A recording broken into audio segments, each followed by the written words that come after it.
Pendidikan memegang peranan penting dalam memajukan kehidupan suatu bangsa. Dalam peranannya, pendidikan tidak hanya dilakukan untuk mencapai hasil belajar, tetapi juga melibatkan proses belajar yang terjadi dalam diri peserta didik. Sudah menjadi rutinitas tersendiri bagi seorang guru ketika di awal tahun pelajaran baru, banyak sekali persiapan yang perlu dilakukan. Selain menyiapkan materi dan merancang strategi pembelajaran yang efektif, mengenali karakter atau profil siswa, sebuah keadaan yang tentunya tidak bisa kita hindari dan bertemu dengan situasi di mana setiap murid yang diajarkan memiliki berbagai macam keragaman yang unik. Assalamualaikum warahmatullahi wabarakatuh. Perkenalkan, saya Rina Budiharti, guru SMP Negeri 20 Sari. Pada kali ini, saya akan melakukan praktik baik pembelajaran berdiferensiasi di SMP Negeri 20 Sari. Assalamualaikum. Waalaikumsalam. Bagaimana kabarnya hari ini anak-anakku? Alhamdulillah, luar biasa. Allahu Akbar. Yes. Alhamdulillah. Sebelum pelajaran, mari kita berdoa dulu. Ali, ketua kelasnya, dipimpin doa dulu. Siap.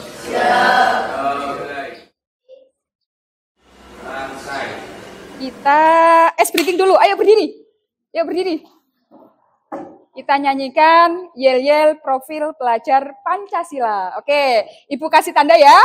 1, 2, 3. Pelajar Pancasila beriman dan bertakwa pada Tuhan Yang Esa dan bertakwa mulia, berkenan moral, gotong royong mandiri, kreatif dan bermanfaat. Oke, terima kasih. Duduk kembali. Oke, setelah tadi kalian sudah melakukan ice breaking, berarti sudah siap untuk pelajaran. Kita mulai pelajaran hari ini di materi getaran. Masih ingatkah kalian tentang materi gerak benda? Masih ingat? Masih ya, baru kemarin ya. Bila mana suatu benda dikatakan bergerak, masuk di tujuan pembelajaran, ya. Tujuan pembelajaran yang pertama, yaitu nanti kalian mampu menjelaskan pengertian periode, frekuensi, dan amplitudo. Silahkan kalian. Pembelajaran berdiferensiasi adalah serangkaian keputusan masuk akal, common sense, yang dibuat oleh guru yang berorientasi pada kebutuhan belajar murid. Adapun keputusan tersebut dibuat berkaitan dengan lingkungan belajar yang mengundang murid untuk belajar, tujuan pembelajaran murid yang didefinisikan secara jelas, penilaian berkelanjutan, serta merespon kebutuhan murid dan manajemen kelas yang efektif. Sebelum pelaksanaan pembelajaran berdiferensiasi diterapkan, pendidik harus melakukan beberapa hal, diantaranya pemetaan terhadap kebutuhan belajar murid dan menentukan strategi pembelajaran diferensiasi. Untuk melakukan pemetaan kebutuhan belajar murid, pendidik harus memperhatikan 3 aspek kebutuhan belajar murid, yaitu kesiapan belajar, readiness, minat, dan profil atau gaya belajar murid. Selain itu juga perlu untuk menentukan strategi pembelajaran diferensiasi yang telah diterapkan dalam pembelajaran seperti diferensiasi konten, proses, dan produk. Berdasarkan sumber dari rapat pendidikan EDS, serta hasil observasi dan wawancara, motivasi belajar peserta didik rendah dikarenakan adanya keanekaragaman siswa sebagai titik awal dalam pembelajaran.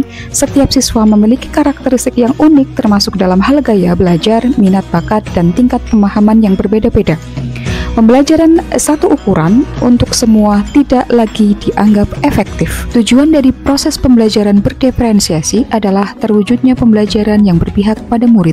Penerapan pembelajaran berdiferensiasi di kelas dengan memperhatikan kebutuhan belajar siswa melalui pemetaan. Penerapan strategi pembelajaran diferensiasi di kelas sesuai dengan pemetaan kebutuhan belajar siswa. Upaya meningkatkan tercapainya tujuan pembelajaran di kelas agar kebutuhan belajar murid dapat terfasilitasi dan terlayani dengan baik. Praktik baik pembelajaran berdiferensiasi ini penting untuk dibagikan karena dapat menimbulkan dampak yang sangat besar dan luar biasa dalam proses pembelajaran. Kelompok 1 untuk mengisi LKPD yang ada di sini. 1, 2, oke, dikerjakan nanti ya. Sesuai dengan praktikum nanti yang akan kita kerjakan. Seperti itu, oke. Yang menjadi tantangan untuk mencapai tujuan pembelajaran berdiferensiasi, salah satunya adalah identifikasi kebutuhan siswa dari keberagaman yang kompleks, kurangnya data, serta persiapan yang meluruh, waktu yang terbatas, sumber daya yang terbatas, kurikulum yang kurang fleksibel. Yang ketiga, implementasi di kelas, serta yang keempat, penilaian. Langkah-langkah yang digunakan untuk menghadapi tantangan pembelajaran berdiferensiasi. Yang pertama, melaksanakan pemetaan kebutuhan belajar murid, mulai dari kesiapan belajar, minat, profil belajar murid, dengan menggunakan beberapa cara diantaranya survei atau angket, atau dengan menggunakan asesmen diagnostik. Yang kedua, melaksanakan analisis terhadap strategi pembelajaran berdiferensiasi, meliputi konten, proses, dan produk. Yang ketiga, penyusunan RPP atau modul ajar sesuai dengan pembelajaran berdiferensiasi dan berdasarkan hasil pemetaan kebutuhan murid. Yang keempat, melaksanakan pembelajaran berdiferensiasi di kelas sesuai dengan rancangan RPP atau modul ajar yang telah dibuat. Strategi yang digunakan dalam proses pembelajaran berdiferensiasi meliputi 3 aspek utama. Yang pertama, diferensiasi konten, meliputi kesiapan, minat, dan profil belajar. Untuk kesiapan, siswa dengan pemahaman yang berbeda-beda diberikan materi dengan tingkat kompleksitas yang berbeda. Misalnya, siswa yang sudah menguasai materi dasar diberikan soal-soal yang lebih menantang, sedangkan siswa yang masih kesulitan diberikan materi tambahan atau penjelasan yang lebih sederhana. Untuk diferensiasi konten yang kedua, yaitu minat, materi disediakan dengan cara yang lebih menarik minat siswa. Yang ketiga, yaitu profil belajar. Materi disajikan dengan mempertimbangkan gaya belajar siswa. Misalnya, siswa visual lebih mudah belajar dengan gambar atau diagram. Diferensiasi yang kedua yaitu diferensiasi proses, meliputi kegiatan belajar, sumber belajar, dan dukungan. Kegiatan belajar dirancang dengan tingkat kesulitan yang berbeda. Misalnya, siswa dapat mengerjakan tugas secara individu, kelompok, atau bahkan melakukan proyek mandiri. Dari segi sumber belajar, guru menyediakan berbagai belajar yang dapat dipilih siswa sesuai dengan kebutuhannya, misalnya buku, teks, artikel, ataupun video. Dari segi dukungan, guru memberikan dukungan yang berbeda-beda kepada siswa. Misalnya, siswa yang membutuhkan bantuan lebih banyak dapat diberikan bimbingan individual ataupun kelompok kecil. Diferensiasi yang ketiga yaitu diferensiasi produk, meliputi bentuk produk dan kriteria penilaian. Siswa dapat memilih bentuk produk akhir yang berbeda-beda sesuai dengan minat dan kemampuannya. Misalnya membuat laporan atau presentasi ataupun poster. Untuk kriteria penilaian disesuaikan dengan produk yang dihasilkan oleh siswa. Misalnya, laporan dinilai berdasarkan isi, struktur, dan bahasa, sedangkan presentasi dinilai berdasarkan isi, penyampaian, dan visualisasi.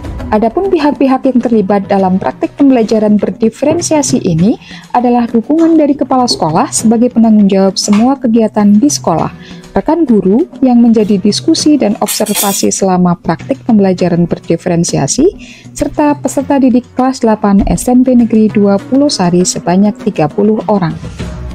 Sumber daya atau materi yang diperlukan dalam pelaksanaan strategi yaitu pemahaman atau kompetensi guru dalam pembelajaran berdiferensiasi, pembuatan RPP, penguasaan konsep materi ajar, pengetahuan penggunaan media yang terintegrasi TIPEK, bahan ajar, buku paket IPA kelas 8, media pembelajaran yang meliputi PowerPoint, video sebagai media pendukung guru dalam pelaksanaan pembelajaran, serta tidak lupa adanya lembar kerja peserta didik atau LKPD yang telah didesain sebaik mungkin dan mengikuti sintak model yang digunakan. Sarana dan prasarana seperti laptop, HP, infocus, papan tulis, penggaris suara, speaker, ataupun wifi.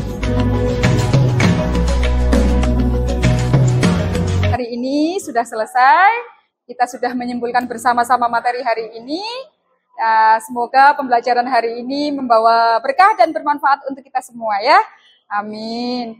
Sebelum Ibu tutup pelajaran hari ini, mari kita berdoa dulu. Ketua kelas ya, Mas Ali dipimpin berdoa. Assalamualaikum warahmatullahi wabarakatuh. Waalaikumsalam warahmatullahi wabarakatuh. Assalamualaikum warahmatullahi wabarakatuh. Saya Ana Nabilatul Fikriya, murid SMP Negeri 20 Sari. Setelah saya mengikuti mengikuti pembelajaran berdiferensiasi bersama Ibu Lina Puriharti, saya merasa senang dan tertarik karena pembelajarannya tidak monoton dari konten, proses sampai produk.